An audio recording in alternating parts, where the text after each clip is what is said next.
નમસ્કાર મિત્રો, સ્વાગત છે તમારું આપણી ચેનલ જલપા વોઇસ 27માં। મિત્રો, તમને રેશન કાર્ડમાં કેટલું અનાજ મળવાપાત્ર છે, જો એ તમારે જાણવું હોય તો તમે આ એક લિંક દ્વારા એક જ મિનિટમાં જાણી શકો છો। તો ચાલો જોઈએ કે કઈ રીતે તમે તમારું રેશન જે મળવાપાત્ર છે તે જાણી શકશો।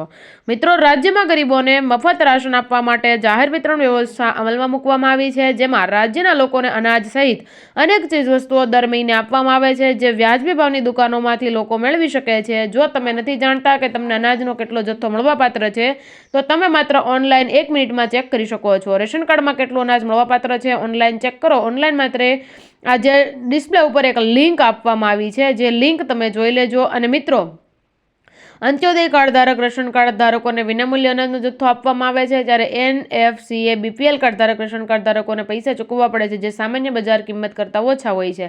મિત્રો, એની લિંક આ સ્ક્રીન ઉપર તમને શો થઈ રહી છે, તે લિંક જોઈ લેજો અને તમને જે કાંઈ મળવાપાત્ર જથ્થો છે તેનો વિકલ્પ દેખાશે, તેના પર તમે ક્લિક કરશો એટલે તમને જે કાંઈ તમારે માહિતી જોઈએ છે તમામ માહિતી મળી રહેશે। મિત્રો, નીચે પણ એક લિંક મેં આપેલી છે, જે લિંક દ્વારા પણ તમે જાણી શકો છો। મિત્રો, વિડીયો કેવો લાગ્યો તે કમેન્ટ કરીને જણાવજો, અને અમારી ચેનલમાં પહેલી વાર આવ્યા હોય તો અમારી ચેનલ જલપા વોઇસ 27ને જરૂરથી સબસ્ક્રાઇબ કરી લેજો અને વિડીયોને શેર કરી દેજો। તો મિત્રો, ફરી મળીશું આવા જ વિડીયો સાથે, ત્યાં સુધી જય હિન્દ, જય ભારત।